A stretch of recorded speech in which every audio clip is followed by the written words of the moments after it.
Hello everyone, welcome to my channel. My name is Rashi Goel and in this video we are going to solve 2 in bracket 14 plus 12 times 9 divided by 3 is equals to what?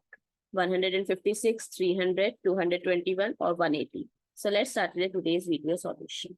So I'm going to simplify this with the help of board mass rule. That says that first we have to solve the bracket. So 2 times 14 plus 12 is 26 times, then it says that division. So 3, 9 divided by 3 is 3. Now we have only one sign left, that is multiplication. So 2 times 26 times 3.